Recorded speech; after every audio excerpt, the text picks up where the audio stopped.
నుంచి చెబుతున్న ఆంధ్రప్రదేశ్ ప్రత్యేక హోదాకు పోలవరం ప్రాజెక్టు కట్టుకోవడానికి మేము సంపూర్ణ మద్దతు ప్రకటిస్తున్నామన్న కేసీఆర్ ప్రకటనకు సంబంధించి అలాగే నేడు సాయంత్రంతో ప్రచారానికి తెరపడుతోంది. ఈ నేపథ్యంలో ఈ 2 రోజులు పోలింగ్కి దగ్గర పడుతున్న ఈ 2 రోజులు ఏ విధంగా కీలకం కాబోతున్నాయి, అలాగే వీవీప్యాట్ల లెక్కింపుపై సుప్రీంకోర్టు కీలక తీర్పుకు సంబంధించి ఈరోజు మనతో మాట్లాడడానికి పబ్లిక్ పాయింట్లో అనలిస్ట్ డాక్టర్ అజయ్ కుమార్ గారు విజయవాడ నుంచి లైవ్లో సిద్ధంగా ఉన్నారు. అజయ్ కుమార్ గారు, very good morning. Good morning Srinivas గారు.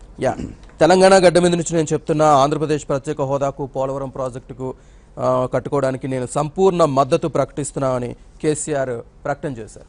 సో ఇంకా పోలింగ్కి 2 days ముందుందనగా ఈ ప్రకటన మీరు ఏ విధంగా రిసీవ్ చేసుకుంటున్నారు, ఏ విధంగా అర్థం చేసుకుంటారు?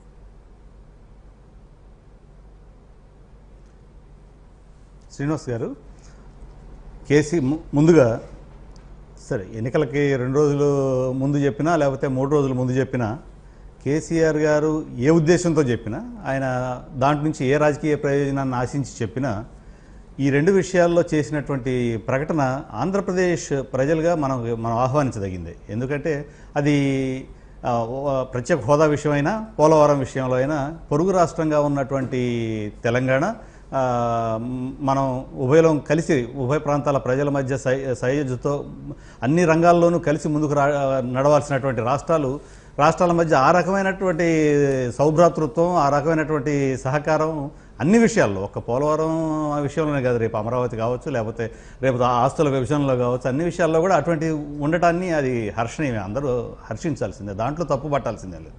కానీ దాంట్లో ఉన్న రాజకీయ కోణాన్ని ఇప్పుడు ఎన్నికల సందర్భంగా అందరూ చూస్తారు తప్పనిసరిగా.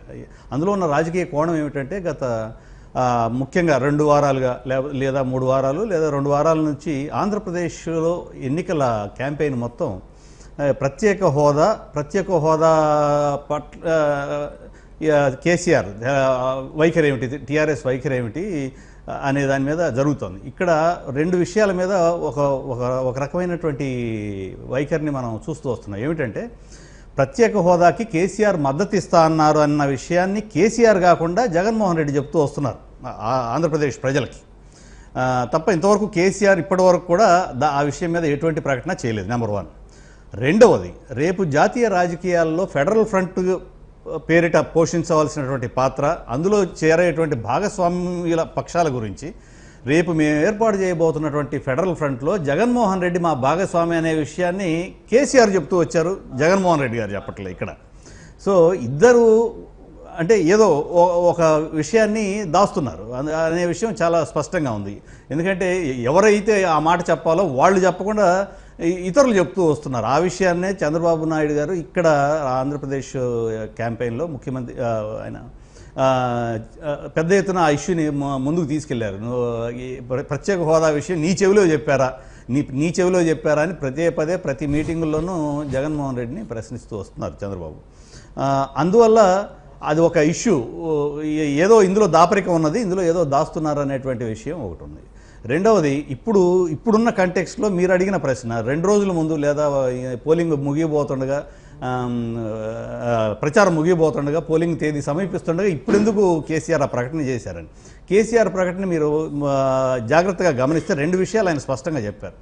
ఒకటి, నేను తెలంగాణ గడ్డ మీద నుంచి చెప్తున్నా ఆంధ్రప్రదేశ్ ప్రత్యేక హోదాకి మా మద్దతు ఉంటుంది. అది ఆయన అంతటితో చెప్పి అక్కడితో ఆపేస్తే ఆ ప్రకటనలో ఉన్న నిజాయితీని రాజకీయాలకు అతీతంగా చూడటానికి అవకాశం ఉండేది ఇక్కడ ఆంధ్రప్రదేశ్ ప్రజలకి. ఆయన అదే స్ట్రెచ్లో ఆంధ్రప్రదేశ్ ప్రత్యేక హోదాకు మా మద్దతు ఇస్తున్నామని అంటూనే ఆ వాక్యం కూడా పూర్తి కాకముందే ఆంధ్రప్రదేశ్లో జగన్మోహన్ రెడ్డి బ్రహ్మాండంగా గెలుస్తున్నాడు, మా 16 అవి ఆంధ్రప్రదేశ్లో జగన్మోహన్ రెడ్డి గెలిచేవి అన్నీ కలిపితే 35-36 పార్లమెంటు స్థానాలతో అని ఆయన దాన్ని కొనసాగించారు ఆ ప్రసంగాన్ని. ఈ రెండింటికి ఒక లింక్ ఉన్నది. ఏం లింక్ ఉన్నది అంటే ఆంధ్రప్రదేశ్లో ఆయన చెప్తున్నట్టుగా ఈ రెండింటిలో ఏదో ఒకటి మాత్రమే నిజం అని అనుకోవాల్సి వస్తుంది. ఎందుకని అంటున్నానంటే ఈ మాట, ఆంధ్రప్రదేశ్లో జగన్మోహన్ రెడ్డి బ్రహ్మాండంగా గెలుస్తూ ఉండి చంద్రబాబుకు డిపాజిట్లు కూడా రాని పరిస్థితి ఆయన మాటల్లోనే ఉంటే, ఇప్పుడు తీరా ప్రచారం ముగియబోతున్న కొద్ది గంటల్లో ముగియబోతున్న తరుణంలో ప్రత్యేక హోదా మద్దతు అంటూ ఒక రాజకీయ ప్రకటన తెలంగాణ గడ్డ మీద నుంచి కేసీఆర్ గారికి చేయాల్సిన అవసరం లేదు. అది మనం గుర్తించవలసింది. ఇక మీ మిత్రుడు బ్రహ్మాండంగా ఆయన మెజార్టీతో గెలుస్తున్నప్పుడు మీరు వచ్చి ఒక విధాన ప్రకటన ఆంధ్రప్రదేశ్ ప్రజలకి మీ హోదాకు మద్దతు ఉంటుందని భరోసా ఇవ్వాల్సిన అవసరం రాజకీయంగా కేసీఆర్కి ఉండదు. కానీ ఇప్పుడు ఆ ప్రకటన చేశారు అంటే మీకు ఆంధ్రప్రదేశ్ ప్రజానీకంలో ప్రత్యేక హోదా విషయంలో టీఆర్ఎస్ తీసుకుంటున్న వైఖరి, అందులో వస్తున్నటువంటి మార్పులన్నీ కూడా ఆంధ్రప్రదేశ్ ప్రజలకు తెలుసు. మొదట మీరు పార్లమెంట్లో ఒక దశలో కేశవరావు గారు, లోక్సభలో కవిత, వీళ్ళందరూ ఆంధ్రప్రదేశ్ ప్రత్యేక హోదా ఇస్తే మాకేం అభ్యంతరం లేదు అని మద్దతు ప్రకటించారు. కానీ ఆ తర్వాత టీఆర్ఎస్ తన వైఖరి మార్చుకున్నది. మార్చుకుని అవిశ్వాస తీర్మానం సందర్భంగా వాకౌట్ చేశారు. తర్వాత అసలు తీర్మానం తెలుగుదేశం పార్టీ పెట్టిన అవిశ్వాస తీర్మానం చర్చకు రాకుండా అడ్డం పడిన అన్నాడీఎంకే వాళ్ళతో కలిసి మీరు కూడా అడ్డుపడ్డారు, మీ డిమాండ్లు ఏవైనా కానీ పొరుగు రాష్ట్రం ఒక ముఖ్యమైనటువంటి సమస్య మీద ఆందోళన చేస్తున్నప్పుడు మీరు దానికి కలిసి రాలేదు. రెండవది, ఇటీవలి అసెంబ్లీ ఎన్నికల సందర్భంగానే మీరు తెలంగాణ గడ్డ నుంచి, ఇప్పుడు మీరు ఏ గడ్డ నుంచి అయితే ప్రకటన చేశారో ఆ గడ్డ నుంచే మీరు, అలాగే మీ పార్టీలో అతి ముఖ్యమైనటువంటి నాయకులుగా ఉన్నటువంటి వినోద్, హరీష్ రావు, వీళ్ళందరూ మా పరిశ్రమలన్నీ ఆంధ్రప్రదేశ్కి తరలిపోవాలా, ప్రత్యేక హోదా ఇస్తే తెలంగాణ ఖాళీ అయిపోవాలా, మీకు ఎంత ధైర్యం ఉంటే తెలంగాణ గడ్డ మీద నుంచి ఆంధ్రప్రదేశ్కి ప్రత్యేక హోదా ఇస్తారని ప్రకటిస్తారు. ఆంధ్రప్రదేశ్కి ప్రత్యేక హోదా ఇచ్చేట్టయితే మాకు కూడా ఇవ్వాలి అని ప్రకటన చేశారు. ఆ ప్రకటనలన్నీ కూడా ఆంధ్రప్రదేశ్ ప్రజలు మర్చిపోలేదు, ఆంధ్రప్రదేశ్ ప్రజల దృష్టిలో ఉన్నాయి అవన్నీ కూడా. అందువల్ల వీటన్నిటినీ ఇప్పుడు ఆకస్మికంగా మీరు పోలింగ్ దగ్గర పడుతున్నటువంటి తరుణంలో మాకేం మద్దతు లేదు, నేను మా విధాన నిర్ణయం అని కూడా చెప్పారు ఆయన కేసీఆర్ గారు. అంటే ఇక్కడ దాన్ని ఆ కోణంలో చూసినప్పుడు ఇక్కడ ఆంధ్రప్రదేశ్ రాజకీయాల్లో ఆంధ్రప్రదేశ్లో ఏ పార్టీ గెలుస్తుందనే దానితో సంబంధం లేకుండా మీ విధానం ఉండాలి. అది విధాన ప్రకటన అయితే ఇక్కడ తెలుగుదేశం గెలిచినా ఆంధ్రప్రదేశ్ ప్రత్యేక హోదాకు మీ మద్దతు ఉండాలి, వైసీపీ గెలిచినా మీ మద్దతు ఉండాలి, జనసేన గెలిచినా మీ మద్దతు ఉండాలి. కానీ మీరు విధాన ప్రకటన జగన్మోహన్ రెడ్డి గెలుపుని రెండింటినీ లింక్ చేసి మాట్లాడారనే విషయాన్ని మాత్రమే నేను మీ దృష్టికి తెస్తాను. రైట్ అజయ్ కుమార్ గారు అదే విషయం ప్రస్తావిస్తున్నా. ఆంధ్ర ప్రజలు మంచోళ్లే, మనం బతకాలి, వాళ్ళు కూడా బతకాలి, మనకు కులం మతం లేదు, అన్ని వర్గాల ప్రజలు బతకాలని అంటున్నారు. సో కిరికిరంతా చంద్రబాబుతోనే ఉందని అంటున్నారు. సో ఆంధ్ర ప్రజలు కోరుకుంటున్న ప్రత్యేక హోదాకు సంబంధించే ఆయన స్టాండ్ తీసుకున్నప్పుడు ఇదివరకే ఎందుకు ఆ విషయాన్ని చెప్పలేకపోయారు బాహాటంగా అనేది ప్రజల నుంచి వస్తున్న ప్రశ్న.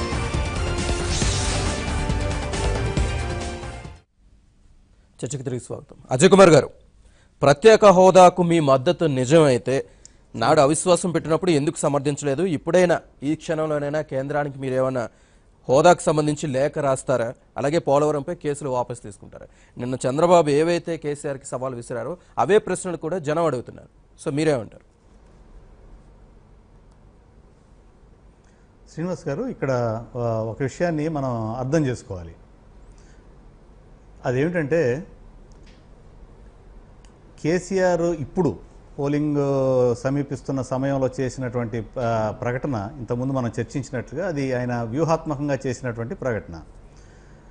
అంటే ఆయన ఇక్కడ తక్షణం ఇంత స్వల్ప వ్యవధిలో చివరి అంకం, ప్రచారం చివరి అంకంలో చేసినటువంటి ఈ ప్రకటన ఆయన ఒక రాజకీయ ప్రయోజనాన్ని ఆశించి చేశారనే విషయాన్ని మనం అర్థం చేసుకోవాలి. అందులో ఎందుకంటే ఆయనకి రాజకీయ ప్రయోజనం లేకపోతే ఇప్పుడు ఆ ప్రకటన చేయాల్సిన అవసరం అనేది లేదు, మనం ఇంతకుముందు చర్చించినట్లుగా.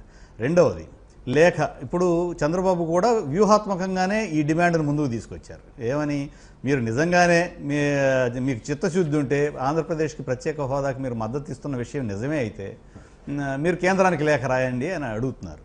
ఇందులో రెండు సమస్యలు ఉన్నాయి. ఒకటి ఏమిటంటే అటువంటి పని కేసీఆర్ చేయరు. ఎందుకు చేయరంటే చంద్రబాబు చేసిన డిమాండ్కి ఒత్తిడికి తలొగ్గి కేసీఆర్ లేఖ ఇచ్చారు, ఆంధ్రప్రదేశ్కి ప్రత్యేక హోదా ఇస్తూ లేఖ ఇచ్చారనేటువంటి నెపని ఆయన తెచ్చుకోరు తెలంగాణలో. అందువల్ల అట్లాగే అటువంటి అస్త్రాన్ని, రాజకీయ విజయాన్ని సాధించాం మనం, చంద్రబాబు మెడలోంచి లేఖ ఇప్పించాం కేంద్రానికి అనేటువంటి ఒక రాజకీయ అస్త్రాన్ని పోలింగ్కి ముందు చంద్రబాబుకి కేసీఆర్ ఇస్తారని మనం అనుకోక్కర్లేదు. ఒకటి మొదటిది.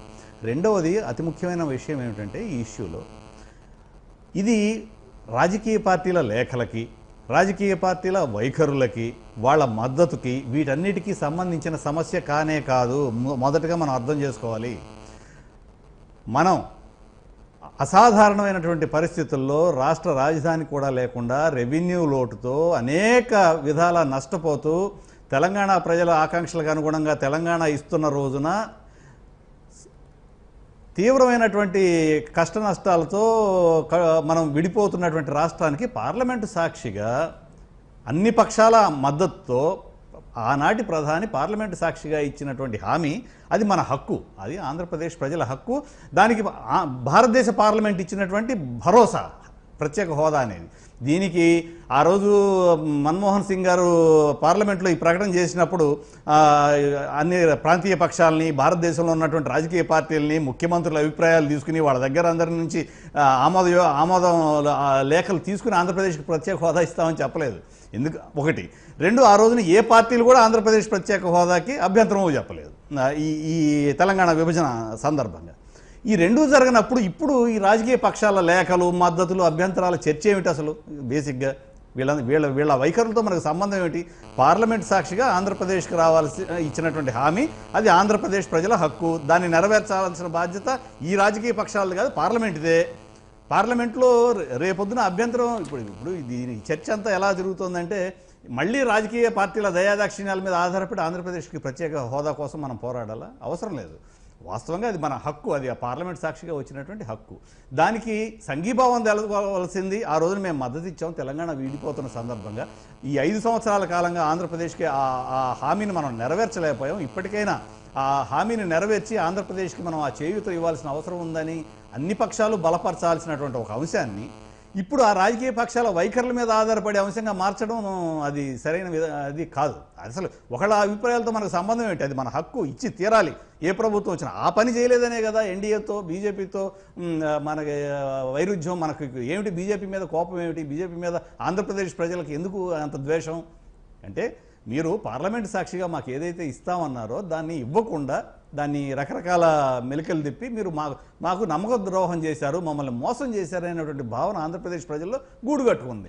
అది రేపొచ్చే పార్లమెంట్లో, రేపొచ్చే ప్రభుత్వం, అది ఏ ప్రభుత్వం అయినా, యూపీఏ ప్రభుత్వం అయినా, ఎన్డీఏ ప్రభుత్వం అయినా, లేకపోతే ఫెడరల్ ఫ్రంట్ ప్రభుత్వం అయినా, ఏదైనా సరే చర్చలు ఇతర పార్టీల అభిప్రాయాలతో నిమిత్తం లేకుండా మనకు ఇవ్వవలసిన హోదా. అందువల్ల దాన్ని ఈ లేఖ అనేది వ్యూహాత్మకంగా అడుగుతున్నారు, ఛాలెంజ్ చేస్తున్నారు. అది సరే, ఇప్పుడు ఎన్నికల సందర్భంగా ఈ సవాళ్లు ప్రతి సవాళ్లు ఉంటాయి. కానీ మనం అర్థం చేసుకోవాల్సింది ఏంటంటే అది మన హోదా. రెండోది పోలవరం కూడా, పోలవరాన్ని జాతీయ ప్రాజెక్టుగా ఆ రోజు ఎందుకు ప్రకటించారు? పోలవరం మీద ఇతర రాష్ట్రాల అభ్యంతరాలు ఇవన్నీ ఈరోజు వచ్చిన అభ్యంతరాలు అవి. ఈ పోలవరం ప్రాజెక్టు మీద ఎన్ని దశాబ్దాలుగా మన పొరుగునున్నటువంటి రాష్ట్రాలకి వాటికి ఉండే అభ్యంతరాలు వాటికి ఉండొచ్చు. కానీ రాష్ట్ర విభజన సందర్భంగా మనకి ఇచ్చినటువంటి భరోసా ఏమిటి? పార్లమెంట్ ఇచ్చిన భరోసా ఏంటంటే మీరు తీవ్రంగా నష్టపోతున్నారు కనుక, మీకు ఆదాయ వనరులు, పరిశ్రమలు ఇవన్నీ ఏమీ లేవు, వ్యవసాయ ఆధారిత రాష్ట్రంగా ఉంది కనుక, మీకు జీవనాడి లాంటి పోలవరాన్ని కట్టుకునే ఆర్థిక స్తోమత మీకు ఉండదు కనుక, మీరు రెవెన్యూ లోటుతో ఉంటున్నారు కనుక దాన్ని జాతీయ ప్రాజెక్టుగా స్వీకరించి పోలవరాన్ని నిర్మించే బాధ్యతని భారతదేశ ప్రభుత్వం తీసుకుంటుందని ఆ రోజు చెప్పిన మాట. అది కదా మన హక్కు. దానికి ఇతరుల అభ్యంతరాలు వీటితో మనకేమిటి సంబంధం ఇప్పుడు? అందువల్ల నేనేమంటున్నానంటే మన హక్కుగా రావాల్సిన వాటిని ఇతర ప్రాంతీయ పార్టీలు లేకపోతే ఇతర రాజకీయ పార్టీల దయాదాక్షిణ్యాలు లేకపోతే వాళ్ళ వైఖరులతో ముడిపెట్టి చూడాల్సిన దుస్థితికి మనం రావాల్సిన అవసరం లేదు. అజయ్ కుమార్ గారు ఇక్కడ ప్రజలు సూటిగా ఒకే ప్రశ్న అడుగుతున్నారు. అజయ్ కుమార్ గారు, ప్రజలు ఇక్కడ సూటిగా ఒకే ప్రశ్న అడుగుతున్నారు. ఇప్పుడు కేసీఆర్ ఏ కామెంట్స్ చేశారో దేనికైతే స్టాండ్ అయి ఉన్నారు, రేపొద్దున్న ఎన్నికల్లో ఎవరు గెలిచినా అదే స్టాండ్ మీద ఉంటారా? ఏ పార్టీ గెలిచినా అదే స్టాండ్ మీద ఉంటారా అనేది వాళ్ళ నుంచి వస్తున్న ప్రశ్న. దీన్ని ఏ విధంగా చూసుకుంటారు? నేను ఈ చర్చ మొదట్లోనే ఆ మాట మీతో చెప్పాను శ్రీనివాస్ గారు. అది ఇక్కడ రాజకీయ పార్టీలు ఎవరు గెలుస్తారు, ఎవరు ఓడిపోతారు, ఇక్కడ ఏ ప్రభుత్వాలు వస్తాయనే దానితో సంబంధం లేకుండా, దానితో నిమిత్తం లేకుండా, ఇక్కడ ఏ ప్రభుత్వాలు వస్తూ ఉంటాయి, 5 ఏళ్లకి ఒకసారి పోతూ ఉంటాయి. కానీ మన విధానాలు, మనం దేనికోసం అయితే నిలబడుతున్నామో అవి పార్టీలను బట్టి మారితే అది అసలు విధానమే అవ్వదు.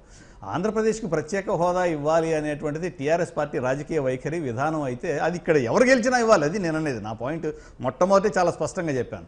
ఇప్పుడు ఆయన అంతవరకే ప్రకటన చేసి ఉంటే కూడా దానికి కొంత క్రెడిబిలిటీ, ఎస్ ప్రత్యేక హోదాకి కేసీఆర్ గారు మద్దతు తెలిపారని అనే విషయాన్ని కొంచెం దాన్ని అంతవరకే తీసుకోవడానికి కూడా అవకాశం ఉండేది. కానీ ఆయన దాన్ని ఆపకుండా దాన్ని వెంటనే దాన్ని ఆంధ్రప్రదేశ్లో జరుగుతున్న రాజకీయ పోరాటం మీదతో లింక్ చేశారు.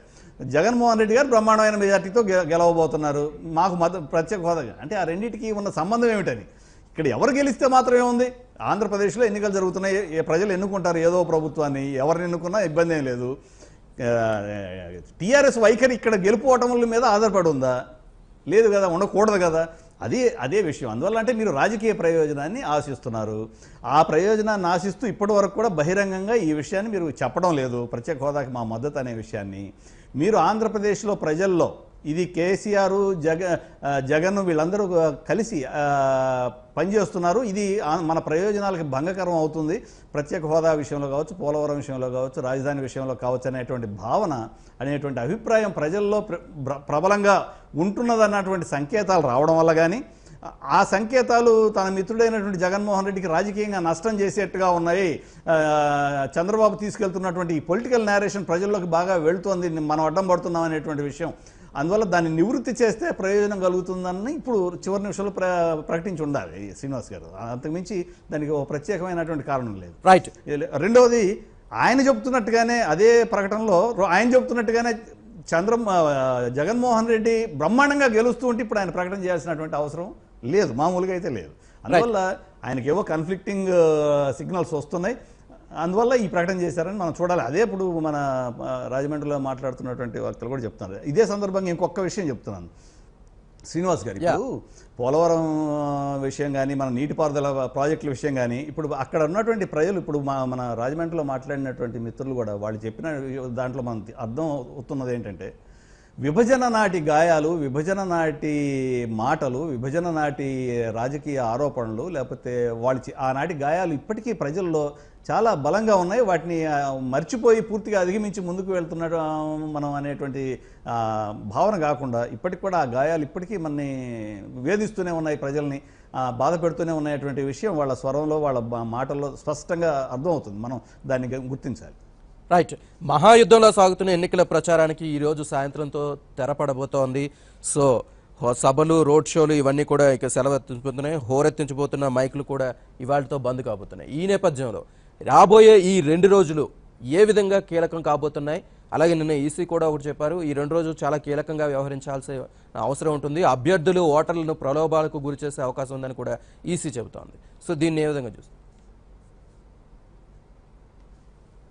శ్రీనివాస్ గారు, ఇక 2 రోజుల వ్యవధిలోకి వచ్చాము. ఇప్పుడు ఆల్రెడీ ఇప్పటికే అసలు పోలింగ్ ఎన్నికల నోటిఫికేషన్ వచ్చిన రోజు నుంచే ప్రలోభాల పర్వానికి రాజకీయ పార్టీలు తెరదీశాయి.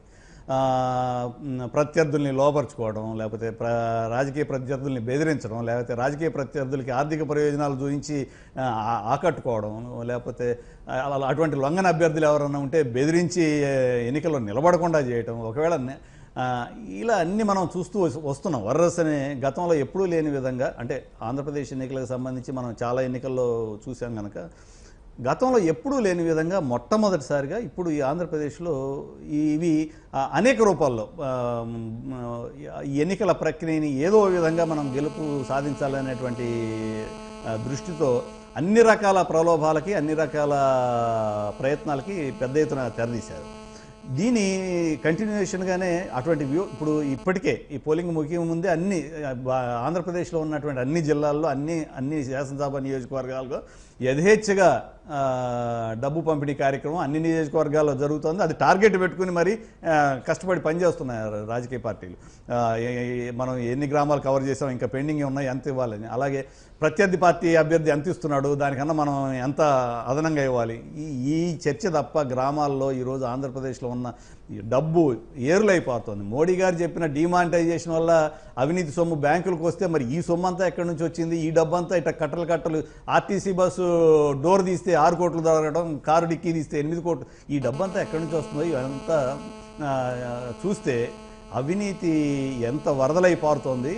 ప్రజలని ప్రలోభ పెట్టడానికి, ఓటర్లని కొనుగోలు వస్తువులుగా మార్చినటువంటి ఒక దుష్ట సాంప్రదాయాన్ని, దుర్మార్గం అన్ని భారతదేశంలో ఎక్కడ లేదంటే అన్ని చోట్ల ఉంది. కానీ ఈసారి ఈ విషయంలో కూడా ఆంధ్రప్రదేశ్ అగ్రస్థానంలో నిలవబోతుందా అనేటువంటి ఒక ఎన్నికల ఖర్చు విషయంలో, ఈ ఓవరాల్గా ఈ అవినీతి విషయంలో కానీ, ఎన్నికల సందర్భంగా చేస్తున్న అవినీతి, డబ్బు పంపిణీ, ఈ అరాచకాల విషయంలో మళ్ళీ మనం ఆంధ్రప్రదేశ్ అగ్రస్థానంలో నిలవబోతున్నాం ఒక సిగ్గుచేటైనటువంటి వాస్తవాన్ని కూడా మనం గుర్తుపెట్టుకోవాలి శ్రీనివాస్ గారు.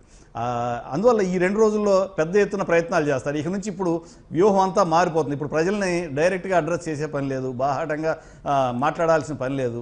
ఎన్నికల మేనిఫెస్టోల మీద, ఆయా పార్టీల వైఖరుల మీద, వాళ్ళు భవిష్యత్తులో ఈ ఆంధ్రప్రదేశ్ని 5 ఏళ్ల పాటు ముందుకు ఎలా తీసుకెళ్తారనేటువంటి విషయాల మీద చర్చ లేదు, చర్చ జరగలేదు.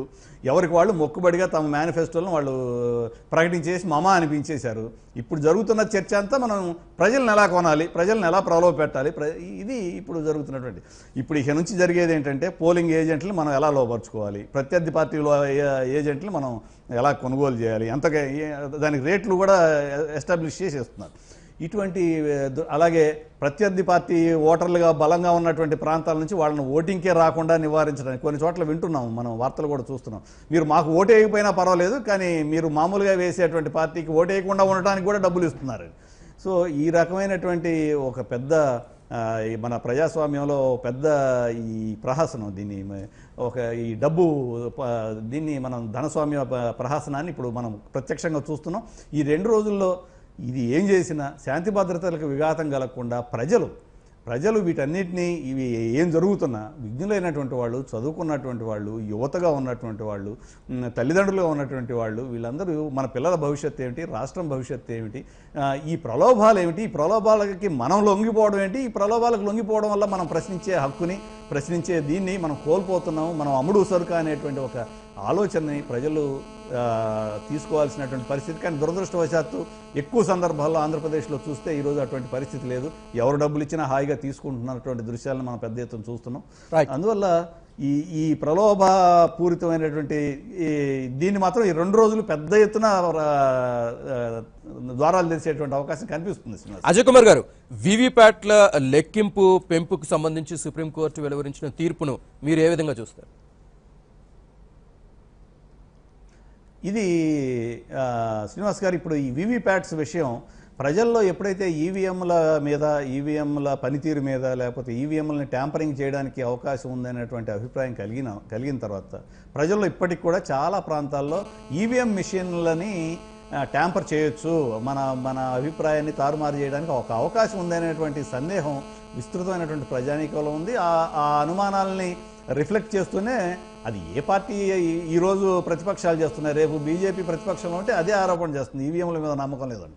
అందువల్ల గెలిస్తేనేమో మన ప్రతిభ, ఓడిపోతేనేమో ఈవీఎంల ట్యాంపరింగ్ అనేటువంటి వైఖరిని రాజకీయ పార్టీలు తీసుకుంటాయి. అది దాంట్లో పెద్ద ఆశ్చర్యం లేదు. కానీ ప్రజల్లో కూడా అటువంటి అనుమానాలు కలుగుతున్నటువంటి సందర్భంలో వీవీప్యాట్లు లెక్కించడం అనేది ఒక రకంగా ప్రజల్లో మళ్ళీ భరోసా, మనం వేస్తున్నటువంటి ఓట్లు ఈ మిషన్లు ఏవి ట్యాంపరింగ్ గురవ్వట్లేదనే భరోసా కలిగించడానికి. కానీ ఎన్నికల కమిషను దానికి కూడా సిద్ధపడకుండా, ఎన్నికల కమిషన్ వ్యవహార శైలి ఇప్పుడు ఈ ఎన్నికల సందర్భంగా చూస్తే కూడా చాలా విచారకరమైనటువంటి పరిస్థితి. 70 ఏళ్ల తర్వాత భారతదేశంలో ఎన్నికలని ప్రజలకు ఎటువంటి అనుమానాలు లేకుండా, ప్రజలకి ఎటువంటి సందేహాలు రాకుండా, నిష్పక్షంగా ఫ్రీ అండ్ ఫెయిర్, సక్రమమైనటువంటి ఎన్నికలు నిజాయితీగా జరిపేటువంటి పరిస్థితిని ఎన్నికల సంఘం రాలేకపోవడం అనేది అది వాస్తవం.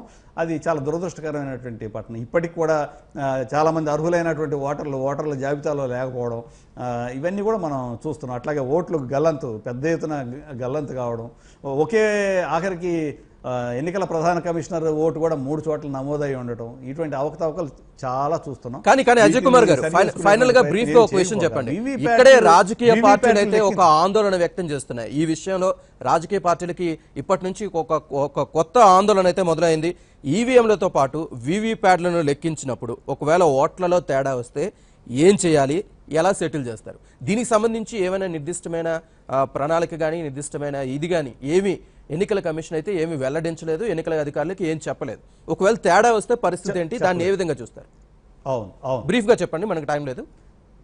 ఇప్పటికి కూడా శ్రీనివాస్ గారు అది మీరు చెప్పింది కరెక్టే. అది ప్రాంతీయ పక్షాలన్నీ పోరాడిన తర్వాత ఎన్నికల కమిషన్ మాట విన్న సందర్భంలో సుప్రీంకోర్టుకి వెళ్ళి తలుపు తట్టితే 50% వీవీప్యాట్లనైనా లెక్కిస్తే ప్రజల్లో అటువంటి భరోసా ఉంటుంది, నమ్మశక్యంగా ఉంటుంది, మాకు అటువంటి భరోసా కల్పించండి అని ప్రతిపక్షాలు అడిగితే కనీసం ఇంతకుముందు 1 లెక్కించేవాళ్ళు అసెంబ్లీ నియోజకవర్గం, ఇప్పుడు 5 వీవీప్యాట్లు లెక్కించమంటున్నారు. మీరన్న విషయం ఇప్పుడు నిన్న సుప్రీంకోర్టు తీర్పిచ్చిన దాంట్లో కూడా ఆ అసందిగ్ధత ఉంది. ఇప్పుడు ఆ లెక్కించినప్పుడు ఏదైనా వ్యత్యాసాలు వస్తే వాటిని ఎట్లా అడ్రస్ చేయాలి, ఎవరు దాని తర్వాత ఏం చేస్తారు, దాని ఫాలో అప్ నిజంగానే వ్యత్యాసం ఏదైనా నియోజకవర్గాల్లో వీవీప్యాట్లకి ఈవీఎంలకి మధ్య రిజిస్టర్ అయిన ఓట్లకి మధ్య వ్యత్యాసం వస్తే వాటిని ఎలా అడ్రస్ చేయాలనే మెకానిజం గురించి సుప్రీంకోర్టు ఏం చెప్పలేదు. ఎన్నికల కమిషన్కి అసలు అటువంటి ఆలోచన ఉన్నట్టు కనపడలేదు రేపు. అందువల్ల ఇప్పుడు ఎక్కడైనా సరే అటువంటి తేడాలు వచ్చినప్పుడు అక్కడ ప్రిసైడింగ్ అధికారులుగా ఉన్నటువంటి వాళ్ళని వాళ్ళ దృష్టికి తీసుకొచ్చి వాటిని రికార్డెడ్గా ఫిర్యాదుల్ని నమోదు చేసి తర్వాత వాటిని పరిష్కరించుకోవడం కోసం ఏమైనా ప్రయత్నం చేయాల్సి ఉంటుంది తప్ప ఇప్పటికైతే ఈ రోజుకి దాని పట్ల ఒక స్పష్టమైన మెకానిజం ప్రిసైడింగ్ అధికారులకు కానీ లేకపోతే రాజకీయ పార్టీలకు కానీ ఉన్నట్టుగా కనపడదు. Right, thank you very much Ajay Kumar గారు పబ్లిక్ పాయింట్కి వచ్చి చర్చలో పాల్గొన్నందుకు. ఇది ఇవాళ పబ్లిక్ పాయింట్. చూస్తూనే ఉండండి ABN.